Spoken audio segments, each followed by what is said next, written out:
Newsroom live में आप सभी का बहुत बहुत स्वागत है। मैं हूँ आपके साथ रूपाली शर्मा और मेरे साथ मेरे सहयोगी शीतल शर्मा भी मौजूद है। और न्यूज़रूम लाइव में हम बात करेंगे बड़ी खबरों के बारे में और शुरुआत करते हैं जहाँ पर संविधान को लेकर अगर बात की जाए तो आपको बता दें कल जो है चर्चा देखने को मिली, लेकिन इसके बाद कार्रवाई जो है वो स्थगित कर दी गई थी, जिसके बाद पक्ष विपक्ष का हंगामा भी देखने को मिला।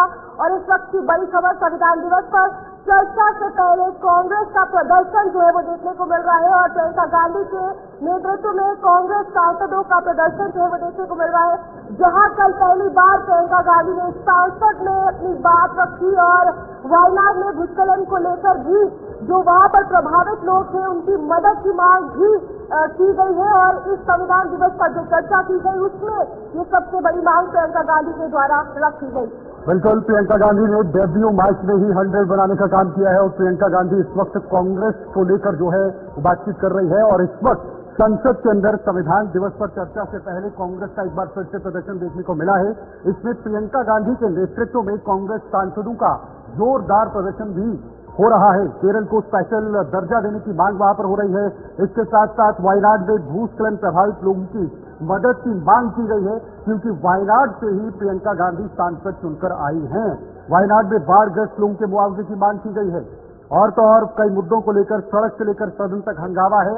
कल शांतिपूर्ण तरीके से लोकसभा चली थी, राज्यसभा स्थगित हुई थी, लेकिन आज फिर से कांग्रेस ने ये प्रदर्शन जो है वो सदन के बाहर किया है। तस्वीरें देखिए। तो बिल्कुल आप साफ तौर पर देख सकते हैं जहाँ पर जस्टिस और वायनाड का वो हाथ में पोस्टर लेकर प्रियंका गांधी जो है प्रदर्शन करती हुई नजर आ रही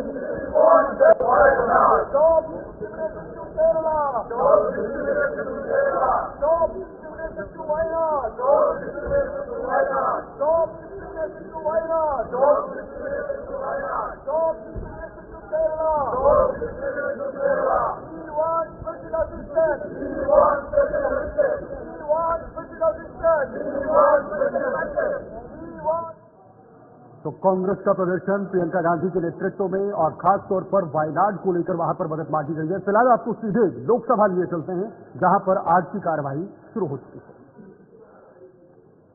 पद्म विभूषण से सम्मानित किया गया श्री एस.एम. कृष्णा जी का निधन 10 दिसंबर 2024 को 92 वर्ष की आयु में कर्नाटक में मैंगलोर में हुआ।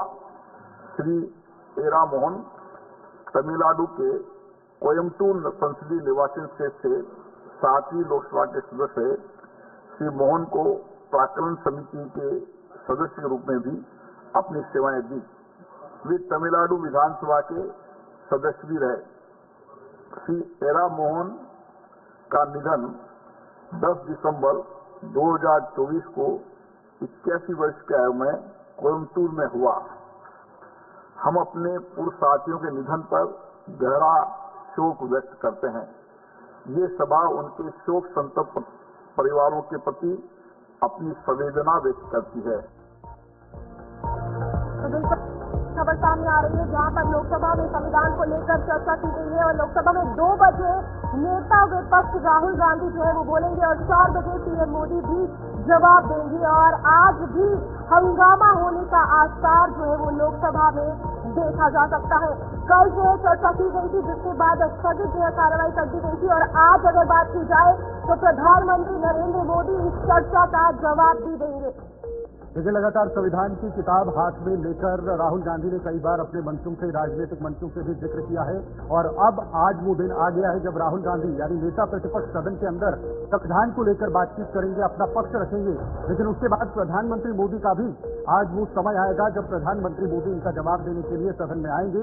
आज शाम के समय प्रधानमंत्री मोदी संविधान को लेकर अपना पक्ष रख सकते हैं, जवाब दे सकते हैं, क्योंकि कल जिस तरह से प्रियंका गांधी ने संविधान को लेकर सरकार को घेरा था, सरकार को घेरे में लिया था और तमाम जो पिछले कुछ दिनों में चुनावी प्रक्रियाएं हुई हैं, चुनाव एक तरफा विपक्ष आते हैं, जो फैसले आते हैं तो उसको लेकर भी कई बार विपक्ष ने सवाल खड़े किए हैं। खासतौर पर महाराष्ट्र में हो रहे चुनाव और उसमें ईवीएम पर धांधली और साथ ही साथ एसओपीज का पालन न करना भी एक बहुत बड़ा मुद्दा बन गया है, जिसको लेकर विपक्ष ने एक चर्चा की मांग की थी, जिसपे सरकार ने मोहर लगाई है। कल दिन चर्चा हुई, आज राहुल गांधी नेता प्रतिपक्ष और उसके बाद प्रधानमंत्री मोदी खुद आकर इस पर भी उनका जवाब। तो बिल्कुल इसी के साथ जहाँ पर लगातार राहुल गांधी की अगर बात की जाए तो संविधान की वो लाल किताब हाथ में लेकर हमेशा चर्चा में बने रहते हैं और वही संविधान को लेकर कल चर्चा की गई। लेकिन जिस तरीके से पक्ष विपक्ष से आपस में तंज कसे गए और ये बयानबाजी हुई, उसके बाद जो है स्थगित कर दिया गया कार्रवाई को। और आज यहाँ पर फिर से देखा जा सकता है कि राहुल गांधी जो है वो बोलेंगे और उनके साथ प्रधानमंत्री नरेंद्र मोदी भी जवाब जो है इस चर्चा का देने वाले हैं।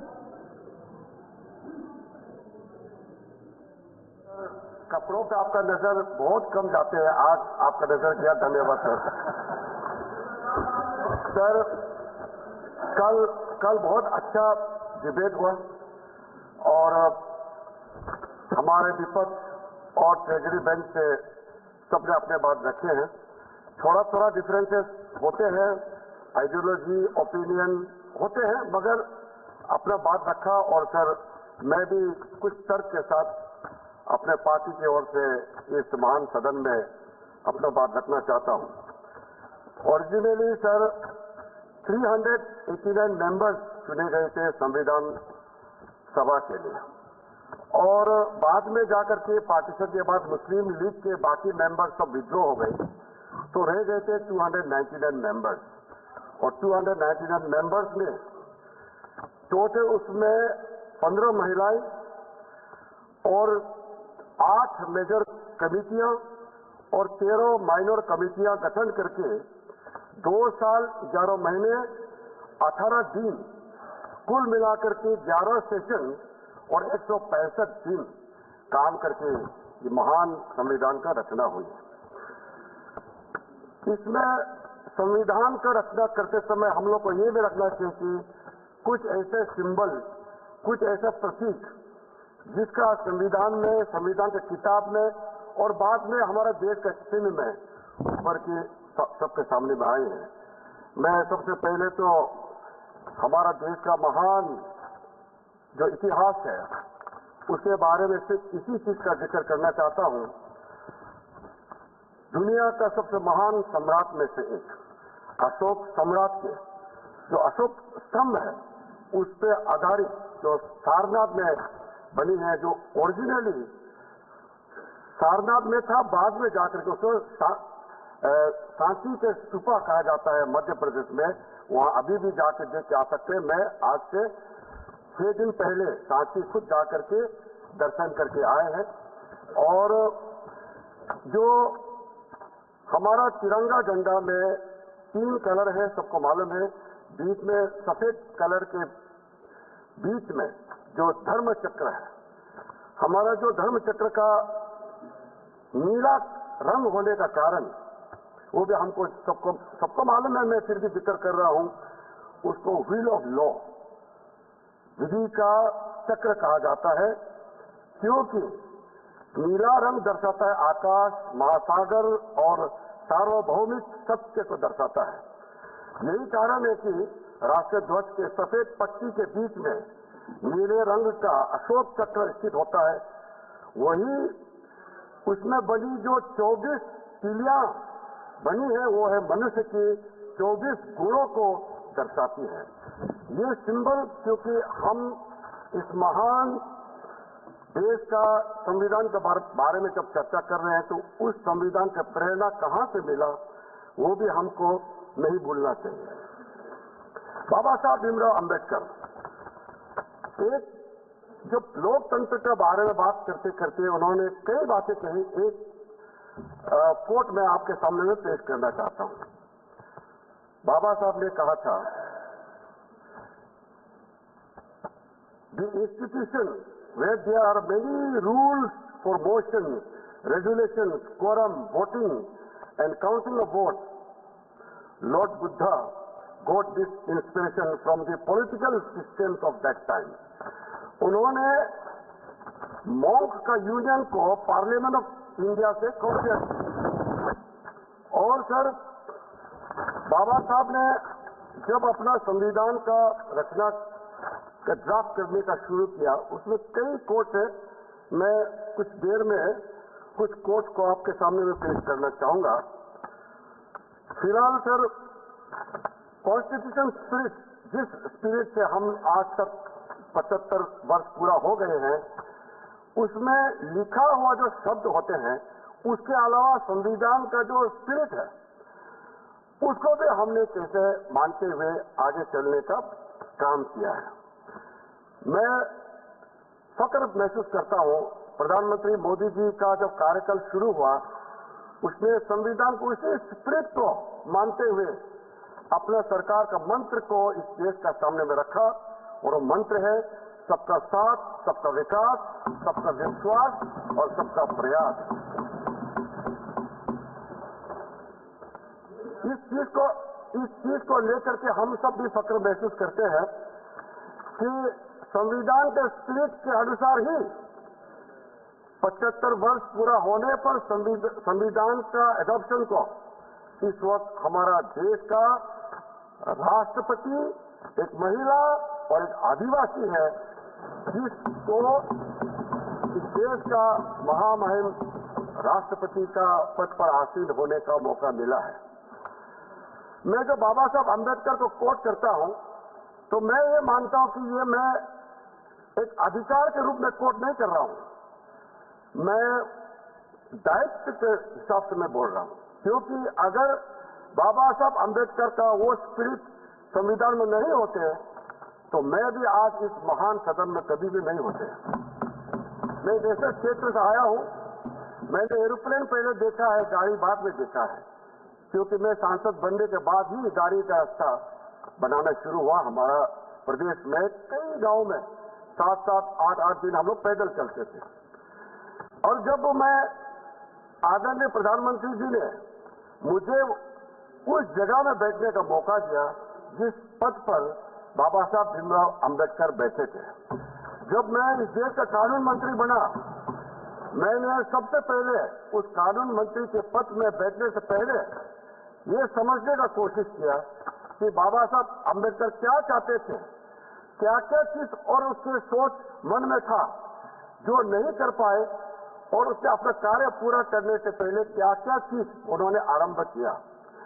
वो सुबह मैं कानून मंत्री के पद पर जाने से पहले सबसे पहले मेरा मन में यह आया कि बाबा साहब भीमराव अम्बेडकर इस देश का पहला कानून मंत्री तो बना, लेकिन उन्होंने इस्तीफा क्यों दिया, इसका चर्चा लोगों के सामने में अक्सर नहीं होते हैं।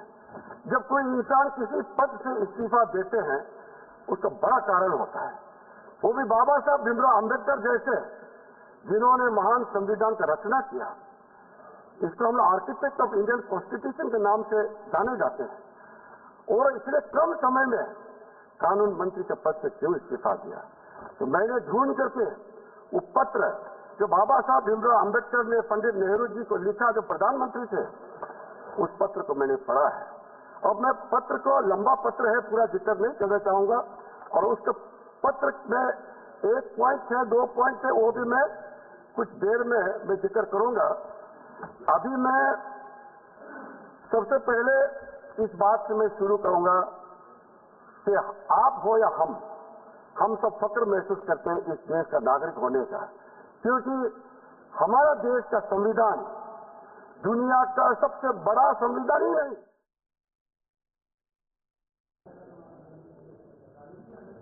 किरण रिजिजू संसदीय कार्य मंत्री लोकसभा में इस वक्त लाइव चल रहे थे, जिन्होंने संविधान को लेकर और खास तौर पर वो इमरजेंसी के दिन भी उन्होंने याद किए जब प्रधानमंत्री मोदी, तत्कालीन प्रधानमंत्री इंदिरा गांधी के उस कार्यकाल में जब संविधान को लेकर या फिर जो लगातार पक्ष की तरफ से कांग्रेस पर आरोप लगाए जा रहे हैं कि उस वक्त इन्हें संविधान याद क्यों नहीं आता जब वहां पर इमरजेंसी लगाई गई थी पूरे देश के अंदर।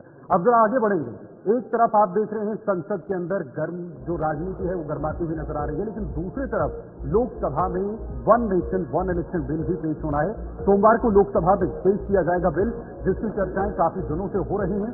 कानून मंत्री अर्जुन राम मेघवाल इस बिल को पेश करने वाले हैं।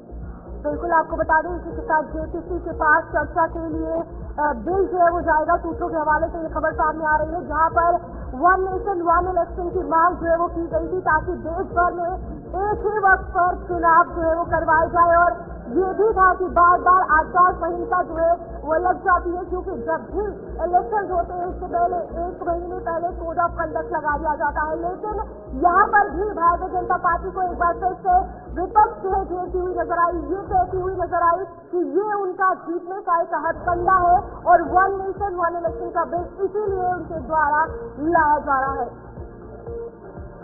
बिल्कुल देखिए, 1 नेशन 1 इलेक्शन की चर्चाएं कई दिनों से चल रही हैं, उसको लेकर पक्ष चाहता है कि इस पर बात हो, लेकिन विपक्ष नाराज है। 1 नेशन 1 इलेक्शन की बड़ी बात है। देखिए जरा, 1 नेशन 1 इलेक्शन के लिए कॉन्स्टिट्यूशन यानी 129वां संशोधन बिल पेश किया जाएगा सदन के अंदर। कानून मंत्री अर्जुन मेघवाल इस बिल को संसद में पेश करेंगे 1 नेशन 1 इलेक्शन का, और सोमवार को कहा जा रहा है बिल पेश किया जाएगा। बिल्कुल देखिए, सोमवार को द यूनियन टेरिटरी संशोधन 1 बिल को भी पेश किया जाना है। सोमवार को कई सारे बिल सदन के अंदर पेश होने वाले हैं। मोदी कैबिनेट ने 12 दिसंबर को एक देश एक चुनाव बिल को मंजूरी दी। अब उस बिल पर चर्चा की जाएगी और आपको बता दें कि कानून मंत्री अर्जुन राम मेघवाल मौजूद हैं। देखिए, विधेयक में 2034 के बाद एक साथ चुनाव कराने का प्रस्ताव रखा गया है। इस विधेयक में 2034 सरकार ने बिल का मसौदा लोकसभा सदस्यों को भेज दिया है और सोमवार को चर्चा की जाएगी, पेश किया जाएगा। इसके साथ ही बिल के जरिए संविधान में 129वां संशोधन और दिल्ली व जम्मू कश्मीर के केंद्र शासित प्रदेश के कानून में बदलाव किया जाएगा। ये भी एक बिल रखा जाएगा। देखिए आगे, सरकार बिल को संसद में पेश करके संविधान के 4 अनुच्छेद में संशोधन का प्रस्ताव करेगी। साथ साथ बदलाव वाले अनुच्छेद हैं, जिसमें 82A है, 86 है, 172 है और 327 इसमें शामिल है। संविधान संशोधन विधेयक में एक नया अनुच्छेद 82A यानी कि लोकसभा और सभी विधानसभाओं के लिए एक साथ चुनाव सम्मिलित करने का प्रस्ताव है। अनुच्छेद 83 संसद के सदनों की अवधि, अनुच्छेद 172 राज्य विधानमंडलों की अवधि और अनुच्छेद 327 में संशोधन करने का प्रस्ताव रखा गया है। सरकार ने केंद्र शासित प्रदेश सरकार अधिनियम और एनसीटी सरकार की धारा 5 में संशोधन करने का प्रस्ताव किया है। 1 नेशन 1 इलेक्शन को लेकर ये बड़ी बातें हैं। इसी तरह जम्मू कश्मीर पुनर्गठन अधिनियम भी धारा 17 में भी संशोधन किया जाएगा। तो बिल्कुल 1 नेशन 1 इलेक्शन को लेकर ये कुछ खास बातें थी जो अपने आपको बताई, और इस पर आपको बता दें कि लोकसभा में 1 नेशन 1 इलेक्शन का बिल जो है वो पेश होगा। बिल्कुल देखना दिलचस्प है कि ये जब बिल पेश होगा तो उस समय खास तौर पर जो इस वक्त बीजेपी सरकार में उसके सहयोगी दल इसका समर्थन करेंगे या नहीं, अब विपक्ष का क्या रवैया रहने वाला है। अब जरा बात करेंगे उस सुपरस्टार की, पुष्पा 2 के सुपरस्टार की, जो 18 घंटे जेल में रहने के बाद अब उसे रिहा कर दिया है। पुष्पा 2 एक्टर अल्लू अर्जुन 18 घंटे बाद रिहा हो चुके हैं। आपको बता दें, भगदड़ में महिला की मौत मामले में उनकी गिरफ्तारी हुई थी, लेकिन फिलहाल उन्हें रिहा कर दिया है। कोर्ट ने 14 दिन के लिए उन्हें जेल भेजा था, लेकिन उन्हें जमानत मिली है। हाईकोर्ट से उन्हें जमानत मिली है और खुद पीड़ित की तरफ से ये तर्क रखा गया कि हमें इससे कोई दिक्कत नहीं थी। हालांकि आपको बता दें, भगदड़ का पूरा मामला है जहां पर एक महिला की मौत हुई थी, उसी मामले में उनकी गिरफ्तारी हुई। जी बिल्कुल, आपको बता दें ये भगदड़ में महिला की मौत का मामला तब सामने आया था जब अल्लू अर्जुन पुष्पा 2 की प्रमोशन के लिए वहां पर पहुंचे थे और ये भगदड़ मची जिसमें एक महिला की मौत हो गई। आपको बता दें, एक्टर अल्लू अर्जुन शनिवार सुबह करीब 6:30 बजे चंचलगुड़ा सेंट्रल जेल से रिहा हुए हैं। उनके पिता अल्लू अरविंद और ससुर कंचर्ला चंद्रशेखर रेड्डी उन्हें जेल लेने पहुंचे थे और करीबन 18 घंटे की कस्टडी में अल्लू अर्जुन रहे। बिल्कुल, रिहाई के बाद अल्लू गीता आर्टर्स प्रोडक्शन हाउस पहुंचे। इसके बाद 9 बजे के करीब अल्लू हैदराबाद स्थित अपने घर पहुंचे और घर पर उनकी नजर उतारी गई। मां के गले लगकर वे अंदर गए। इससे परिवार वालों से उन्होंने मुलाकात भी की। उसके बाद दोबारा बाहर आए और मीडिया से बातचीत की और कहा कि कानून का मैं पूरा सम्मान करता हूं। Thank you, Archie. Nothing to worry. I'm doing well. Thank you very much. And I also like to tell that I'm a law-abiding citizen. I respect the law. and I will cooperate with them and I will do the needful. And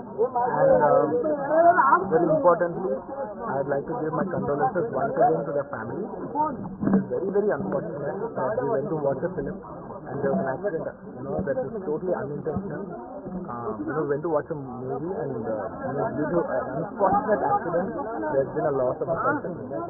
And we're always very sorry for whatever happened.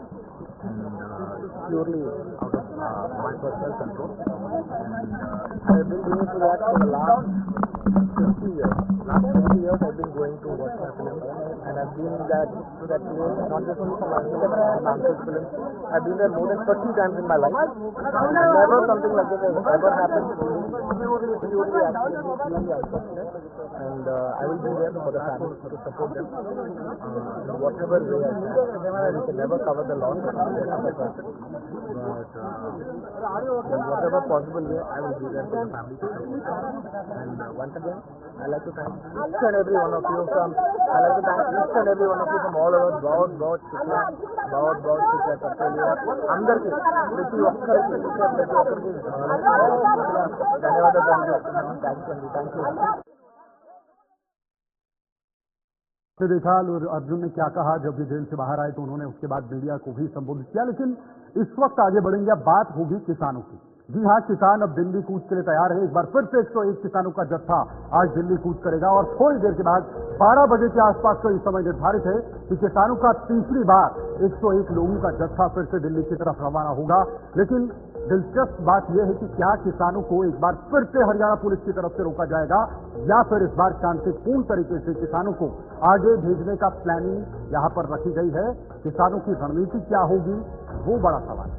बिल्कुल, इसी के साथ आपको बता दें थोड़ी देर में किसान जो है दिल्ली की ओर कूच करेंगे। इससे पहले भी जब वो दिल्ली की ओर कूच कर रहे थे, हरियाणा बॉर्डर पर उन्हें रोक दिया गया, जिसके बाद किसानों द्वारा शंभू बॉर्डर और खन्नौरी बॉर्डर पर ही जो है अपना मोर्चा संभाला। और उसके बाद कल ये देखने को मिला कि किसान नेता काफी सारे जो है वहां पर पहुंचे, किसानों से उन्होंने मुलाकात की। खास तौर पर अगर बात की जाए जगजीत सिंह झल्लेवाल की, तो वो 19वां दिन है उनका आज आमरण अनशन का, और कल वहां पर उनसे मिलने किसान नेता जो है पहुंचे, जिसके चलते सुप्रीम कोर्ट ने भी उन्हें ये कहा है कि इनका जो है इलाज करवाया जाए, डॉक्टरों को जो है इन्हें दिखाया जाए, क्योंकि उनकी तबियत जो है आमरण अनशन के चलते खराब हो गई है। लेकिन दूसरी तरफ अगर बात की जाए तो 101 किसानों का जत्था दिल्ली की ओर कूच करेगा। आपको बता दें इसी में सुरक्षा के हवाले से पूरे पुख्ता इंतजाम पहले ही कर दिए गए हैं। दूसरी तरफ इंटरनेट सेवाएं भी बंद कर दी गई है। बिल्कुल, कुछ इलाकों में इंटरनेट सेवा बंद है। फिलहाल इस पर ज्यादा जानकारी लेंगे। हमारे साथ नवदीप छाबड़ा जी पंजाब के ब्यूरो चीफ हमारे साथ ज्वाइन हुए हैं। नवदीप, किसानों की क्या रणनीति है? अब कुछ ही समय है कि किसान एक बार फिर से दिल्ली का कूच करेंगे। क्या फिर से वो 2 बार की तरह ही तस्वीर आज भी निकलकर सामने आएगी जो पिछली बार देखा था? बिल्कुल, जैसे शंभू बॉर्डर की बात करें तो थोड़ी देर पहले हमारी कुछ किसान नेताओं से बात हुई थी, तो तैयारी जो है वो पूरी वहाँ पर चल रही है। और जाहिर बात है कि हरियाणा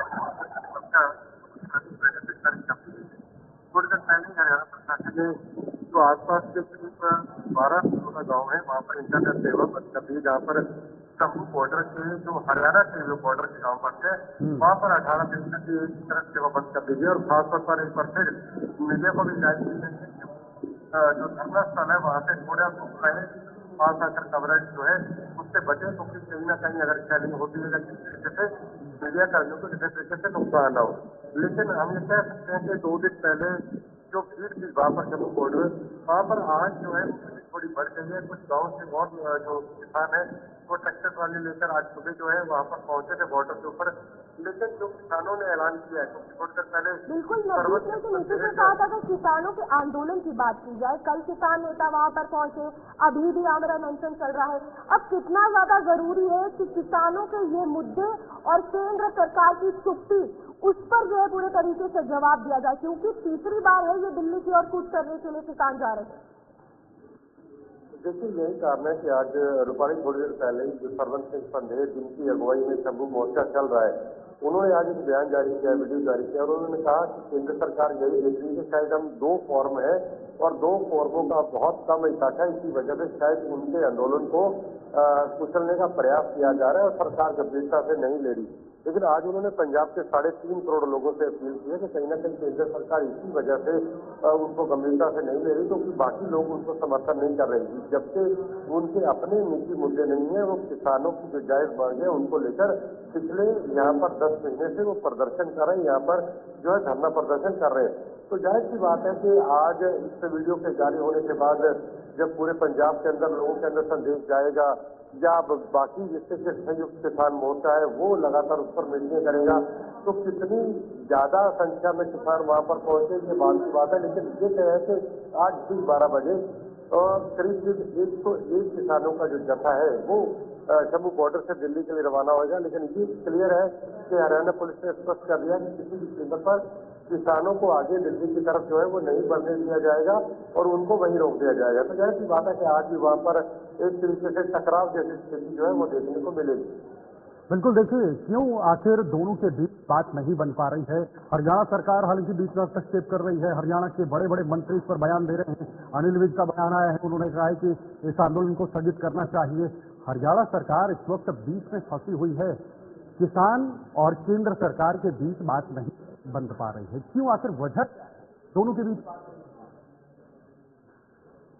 देखिए कल ही हरियाणा के सीएम ने पूरे आंदोलन को लेकर बयान दिया था। जब मीडिया ने उनसे पूछा तो उनका कहना था कि हम तो अपने किसानों के जो उनका विकास है उनको लेकर गंभीरता दिखा रहे हैं, हर फसल पर हम MSP दे रहे हैं। केंद्र सरकार ने पिछले 10 सालों के दौरान किसानों के विकास के लिए बहुत बड़े कारगर कदम उठाए और प्रधानमंत्री नरेंद्र मोदी हमेशा किसानों के विकास के लिए वो तत्पर रहते हैं, गंभीर रहते हैं। लेकिन उन्होंने सीधा गेंद जो है इस बार से पंजाब सरकार के पाले में डालने का प्रयास किया, क्योंकि पंजाब के किसान प्रदर्शन कर रहे हैं। तो उन्होंने कहा कि मुख्यमंत्री भगवंत मान को आगे आना चाहिए, किसानों से मुलाकात करनी चाहिए, और अगर MSP का मुद्दा है तो पंजाब सरकार को इंश्योर करना चाहिए कि हम आपकी हर फसल जो है वो MSP पर खरीद करें। लेकिन ये कहीं ना कहीं केंद्रीय जो है फूड के अंतर्गत आता है, और यही कारण है कि जो केंद्र सरकार से सीधी बातचीत के लिए जो किसान है वो लगातार अड़े हुए हैं।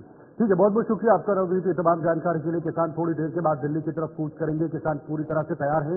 101 लोगों का ये जत्था दिल्ली की तरफ आज कूच करने वाला है। लेकिन क्या फिर से उनको रोका जाएगा, फिर से आंसू गैस के गोले, या फिर उन पर रोक के साथ उनको रोका जाएगा? पिछली बार भी आंसू गैस के गोले 2 बार दागे गए थे, उस वजह से किसानों को वहीं पर रोका गया था। लेकिन फिलहाल किसान उसी स्ट्रैटेजी के साथ उसी तरीके से आगे बढ़ रहे हैं, यानी उन्हीं 101 लोगों का जत्था अब दिल्ली की तरफ एक बार फिर से रवाना होने वाला है।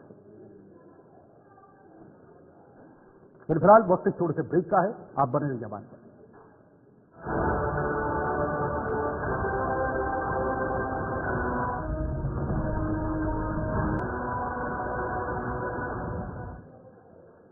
चलिए, तो ब्रेक के बाद एक बार फिर से आप सभी का बहुत बहुत स्वागत है। अब जरा आगे बढ़ेंगे, एक और बड़ी जानकारी आप तक पहुंचाने की कोशिश करेंगे। आपने देखा ब्रेक से पहले हमने आपको किसानों के बारे में जानकारी दी, लेकिन देखिए 3 दिवसीय छत्तीसगढ़ दौरे पर रहेंगे गृह मंत्री अमित शाह। नक्सल विरोधी अभियान को गति देंगे, क्योंकि नक्सलवाद वहां पर बढ़ गया है, उसको लेकर गृह मंत्री अमित शाह ये दौरा करने वाले हैं। बिल्कुल, आपको बता दें इसी के साथ गृह मंत्री अमित शाह का छत्तीसगढ़ का 3 दिवसीय दौरा जो है वो देखा जाएगा, जहां पर विकास कार्यों का निरीक्षण जवानों के साथ जो है वो करेंगे। और इसी के साथ आपको बता दें आज से 3 दिन के दौरे पर है अमित शाह। और इसी के साथ केंद्रीय गृह मंत्री अमित शाह की अगर बात की जाए तो आपको बता दें नक्सल प्रभावित जो क्षेत्र है उसके बारे में चर्चा की जाएगी। जिन परिवारों को नक्सल प्रभावित परिवार है उनसे भी चर्चा की जाएगी। उसके बाद समाजों के साथ डिनर भी है वो भी किया जाएगा। तो पूरे तरीके से छत्तीसगढ़ का जायजा लेने गृह मंत्री अमित शाह आज वहाँ पर पहुंचे हैं और 3 दिन का ये दौरा रहने वाला है। जैसे चाणक्य नाम से मशहूर गृह मंत्री अमित शाह एलपीजी के लिए जाने जाते हैं, चाहे फिर वो जम्मू कश्मीर का आतंकवाद हो, छत्तीसगढ़ के इलाके का नक्सलवाद हो, उस पर नकेल कैसे कसनी है गृह मंत्री अमित शाह से ज्यादा कोई नहीं जानता। और यही वजह है कि गृह मंत्री अमित शाह छत्तीसगढ़ के 3 दिवसीय दौरे पर रहेंगे और वहां पर जवानों के साथ मुलाकात करेंगे, उनके साथ भोजन करेंगे, उनका हौसला बढ़ाएंगे, और उनके शौर्य को गति देने की कोशिश करेंगे कि अगर नक्सलवाद किसी भी कीमत पर यहाँ पर बढ़ता है या और ज्यादा यहाँ पर गति देता है तो उसको कैसे खत्म करना है। वो देखिए जरा, छत्तीसगढ़ दौरे का पूरा कार्यक्रम रहेगा। आज रात करीब 11 बजे राजधानी रायपुर पहुंचेंगे गृह मंत्री Amit Shah. Police president colour award में शामिल होंगे गृह मंत्री अमित शाह। इसके बाद दोपहर में बस्तर के लिए रवाना होंगे। यह बस्तर ओलंपिक में समापन कार्यक्रम में शामिल होंगे गृह मंत्री अमित शाह। इसके बाद गृह मंत्री शाह कानून व्यवस्था पर भी बैठक कर सकते हैं। शहीद जवानों के 2 परिवारों से मुलाकात भी करेंगे। बहुत ये अहम दौरा है। इसके अलावा सरेंडर करने वाले नक्सलियों से भी उनकी मुलाकात होने वाली। इस दौरान नक्सल प्रभावित क्षेत्रों के लोगों से बातचीत भी की जाएगी। बिल्कुल, देखिए बहुत सारी चीजें हैं। यहाँ जवानों से भी उनकी मुलाकात होने वाली है। गृह मंत्री शाह सुरक्षा बल के जाबाज जवानों से मुलाकात कर जवानों के साथ डिनर करेंगे। वे सीआरपीएफ कैंप में रात्रि विश्राम भी कर सकते हैं। यानी सीआरपीएफ का हौसला गृह मंत्री अमित शाह खुद आज बढ़ाने वाले हैं।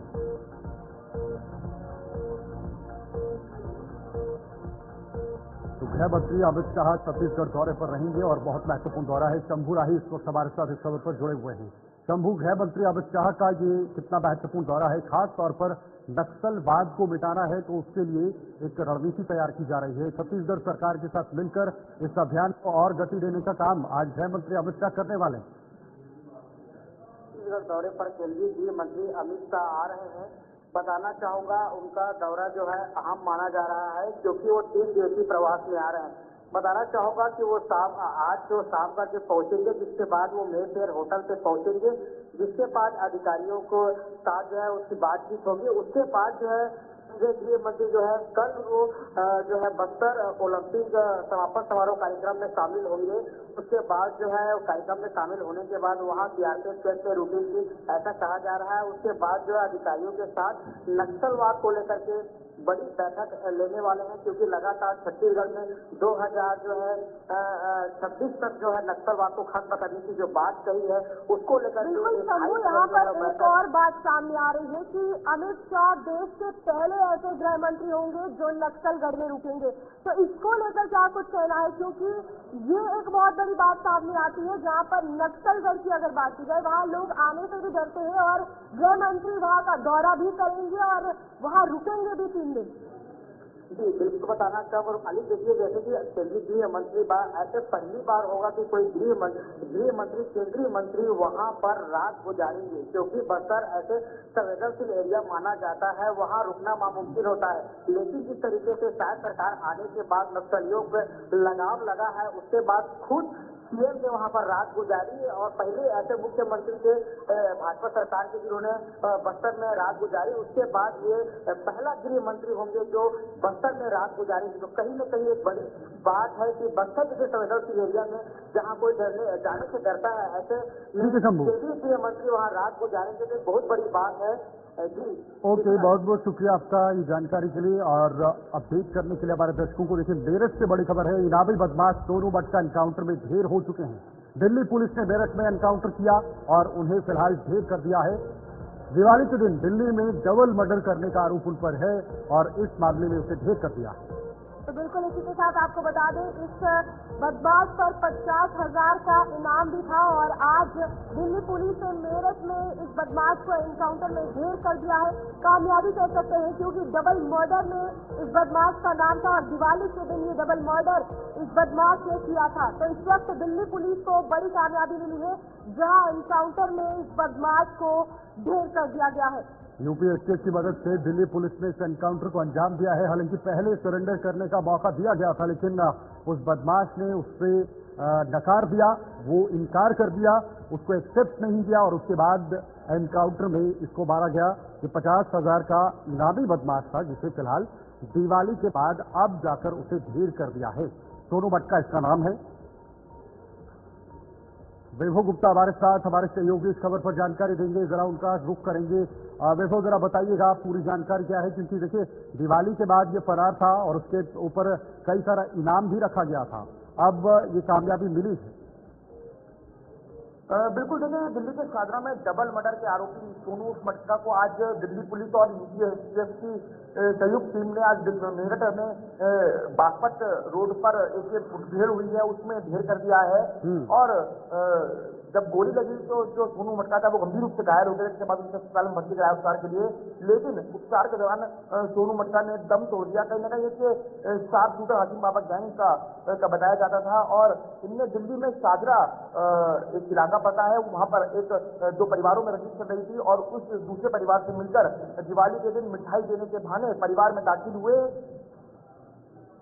के बाद मौका पाते ही चाचा भतीजे की गोली मारकर हत्या कर दी थी, जिसके बाद ये पूरा मामला पूरी दिल्ली में करवाया हुआ था। विधानसभा में भी दिल्ली की बिगड़ती कानून व्यवस्था को लेकर तमाम सवाल उठे थे। उसके बाद दिल्ली पुलिस एक्शन मोड में आई और पता चला मटका के सातिर साथी से जब गिरफ्तारी हुई कि वो मेरठ में नाम बदलकर सोनू जाट के नाम से रह रहा है। उसके बाद पुलिस ने ऑपरेशन सर्च चलाया और जब सोनू मटका की पूरी तफसील के साथ पूरी लोकेशन चली, उसके बाद यूपीएससीएफ टीम को साथ लेकर उन्होंने सोनू मटका को जब पकड़ने का प्रयास किया तो उनने गोली चलाई पुलिस पर। इसके बाद डबल फायरिंग में पुलिस ने सोनू मटका को गोली चलाई तो गंभीर रूप से घायल हो गया। तत्काल रूप से उसको अस्पताल लेकर जाया गया। अस्पताल में उपचार के दौरान दम तोड़ दिया है। ये बदमाश और वो इनकाउंटर किया गया। लेकिन दिल्ली की अगर बात की जाए तो जिस तरीके से पहले दिसंबर के पहले सप्ताह में सीरीज में मर्डर देखने को मिले थे, क्या कुछ लगता है उन पर भी गौर करना कितना जरूरी है और किस तरीके से पुलिस काम कर रही है? क्योंकि कहीं ना कहीं एक बड़ी कामयाबी है एक बदमाश के मारे जाने का, जहां पर डबल मर्डर हुआ है। बिल्कुल रूपाली, देखिए दिल्ली में लगातार एक के बाद एक घटनाएं हो रही थी, जिसके बाद जो दिल्ली के पूर्व मुख्यमंत्री अरविंद केजरीवाल वो कानून व्यवस्था पर सवाल उठा रहे थे। लेकिन इसी बीच सोनू मटका का मारा जाना दिल्ली पुलिस के लिए बड़ी कामयाबी है। माना यह जा रहा है कि जो और बड़ी घटनाएं दिल्ली में हुई हैं उसको भी अब दिल्ली ही खोलने की तैयारी में दिल्ली पुलिस जुटी हुई है। लेकिन यूपी के लिए सबसे बड़ी कामयाबी यह है कि यूपी में वो चुपकर रह रहा था और यूपीएससीएफ की जो टीम है उनने सर्च ऑपरेशन चलाया, दिल्ली पुलिस का साथ दिया और सोनू मटका को जवाबी गोली में ढेर कर दिया। विभू, ये भी जानकारी दीजिएगा, क्या उसका ट्रैक रिकॉर्ड भी इसी तरह का था? क्योंकि बदमाश की संज्ञा उसको दी गई थी और 50,000 इनामी बदमाश। बिल्कुल बिल्कुल, हाशिम बाबा गैंग का ये शार्प शूटर चलाया जाता था और इसीलिए इसको चाचा भतीजे की गोली मारने की, हत्या करने की सुपारी दी गई थी। और ये इतना शातिर किस्म का अपराधी था कि ये अब दिल्ली में जब अपराध करने के बाद ये यूपी में अपनी जगह बनाने की कोशिश में जुटा था और यूपी में अब नाम बदलकर रह रहा था। माना जा रहा था कि यूपी में भी किसी बड़ी घटना को अंजाम दे सकता है। यूपी एक महत्वपूर्ण राज्य है और यहाँ पर उत्तर प्रदेश में मुख्यमंत्री योगी आदित्यनाथ है, तो कहीं ना कहीं यूपी में कानून का इकबाल बुलंद है, इससे हम कहने में गुरेज नहीं कर सकते। लेकिन दिल्ली पुलिस का आज दिल्ली पुलिस को यूपीएससीएफ ने साथ दिया और उसके बाद सोनू मटका को मार गिराया, तो ये कहीं ना कहीं दोनों राज्यों की पुलिस के लिए बड़ी कामयाबी है। लेकिन सोनू मटका एक बड़ा शातिर किस्म का अपराधी था, हत्यारा था, रंगबाज था, इसीलिए आज इसको पुलिस की गोली का सामना करना पड़ा है। चलिए, बहुत बहुत शुक्रिया विभू आपका ये तमाम जानकारी के लिए। विभू हमारे साथ जुड़े हुए थे जिन्होंने इस पूरे मामले को लेकर जानकारी दी है और लगातार दिल्ली के अंदर जो क्राइम हो रहा था। फिलहाल संभल हिंसा के बाद फुल प्रशासन में एक्शन में प्रशासन नजर आ रहा है। जिला प्रशासन ने मस्जिदों समेत 20 घरों पर बड़ी कार्रवाई की। देखिए, डीएम और एसपी के साथ पुलिस भी मौजूद रही और अब प्रशासन एक बार फिर से फुल एक्शन में नजर आ रहा है। बिल्कुल, आपको बता दें इसी के साथ बिजली चोरी और अतिक्रमण के खिलाफ जो है शिकंजा कसा गया था और इस वक्त संभल हिंसा के बाद प्रशासन जो है फुल एक्शन में नजर आ रहा है, जहां पर मस्जिदों समेत 20 घरों पर बड़ी कार्रवाई की गई है। डीएम और एसपी के साथ पुलिस विभाग जो बिजली चोरी करते हैं या अतिक्रमण जिन्होंने किया हुआ है उनके खिलाफ ही किया जा रहा है। संभल हिंसा के बाद ये प्रशासन फुल एक्शन में नजर आ रहा है। विजेंद्र हमारे साथ जुड़े हुए हैं। विजेंद्र, संभल हिंसा देखिए अभी भी याद है, कई दिन बीत चुके हैं, लेकिन अब एक बार फिर से वहां पर प्रशासन सतर्क नजर आ रहा है, एक्शन में है। क्या कार्रवाई अभी तक प्रशासन की तरफ से हुई? मैं आपको बता दूं, संभल जब से हिंसा हुई है तब से लगातार जो प्रशासन है वो कहीं तरह से चौकन्ना है और कोई कोताही नहीं कर रहा है, क्योंकि जो रिएक्टर था उपद्रवियों का उसके बाद अब एक्शन का दौर शुरू हो गया। लगातार कार्रवाई दिन पर दिन बढ़ती जा रही है। 40 से अधिक लोगों को गिरफ्तार कर जेल भेज दिया गया है और 100 से अधिक लोगों को एलजेपी फाइल कर दिया गया है। लगातार दबिश की जा रही है। अगर कार्रवाई की बात करें तो मैं आपको बता दूं तो शाही जामा मस्जिद है, उसके पूरे एरिया को प्रशासन पूरी तरह से छानबीन कर रहा है और नाले पर बिल्डिंगें बनी है उनको ध्वस्त करने की तैयारी कर रहा है, क्योंकि अक्टूबर का जो दौर है वो लगातार 2 महीने से संबंध कर रहा है।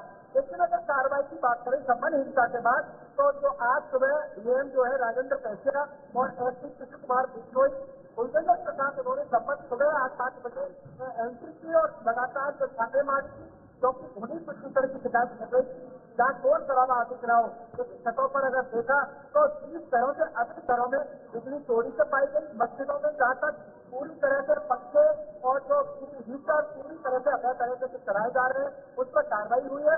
और मैं आपको बता दूं मुकदमे की तैयारी की जा रही है लगातार और बिल्डोजर एक्शन भी देखने को मिलेगा। चलिए, बहुत बहुत शुक्रिया आपका हमारे साथ जुड़ने के लिए। विजेंद्र संभल से जुड़े हुए थे, जिन्होंने संभल में इस वक्त जो वहाँ पर हो रहा है उसको लेकर जानकारी दी। बिल्कुल, इसी के साथ बड़ी खबर सामने आ रही है जहाँ पर अरविंद केजरीवाल ने गृह मंत्री अमित शाह को चिट्ठी लिखी है। दिल्ली में अगर बात की जाए बिगड़ती कानून व्यवस्था पर अमित शाह से मिलने का जो रिक्वेस्ट है वो की गई है। और दिल्ली की कानून व्यवस्था को लेकर अगर बात की जाए तो गृह मंत्री अमित शाह को चिट्ठी जो है वो लिखी गई है। दिल्ली में बिगड़ती कानून व्यवस्था, यही एक सवाल बनता हुआ नजर आ रहा है, जहाँ पर बार बार दिल्ली में आए दिन कोई न कोई नई क्राइम की वारदात, बढ़ता क्राइम या फिर कहीं क्राइम कैपिटल की अगर बात की जाए तो वो दिल्ली बनता हुआ नजर आ रहा है, जिसको लेकर अरविंद केजरीवाल ने गृह मंत्री अमित शाह को चिट्ठी लिखी है। बिल्कुल, देखिए, दिल्ली में कानून व्यवस्था को लेकर एक बहुत बड़ा मुद्दा बनते जा रहा था। लॉ एंड ऑर्डर को लेकर दिल्ली सरकार केंद्र सरकार पर हमलावर होती हुई नजर आ रही थी। कई सारे सवाल भी खड़े किए थे और बार बार दिल्ली में जो सरकार है, उसके जो मंत्री हैं, जो व्यवस्था हैं, लोग हैं, वो ये कह रहे थे कि ये केंद्र सरकार का जिम्मा है, केंद्र सरकार की जिम्मेदारी है। गृह मंत्री अमित शाह को इसको लेकर कोई न कोई कदम उठाने चाहिए।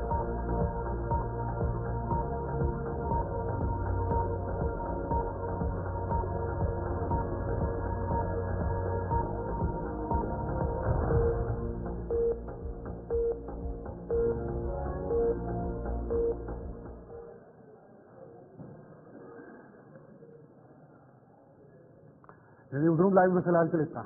हम दोनों को दीजिए इजाजत। नमस्कार।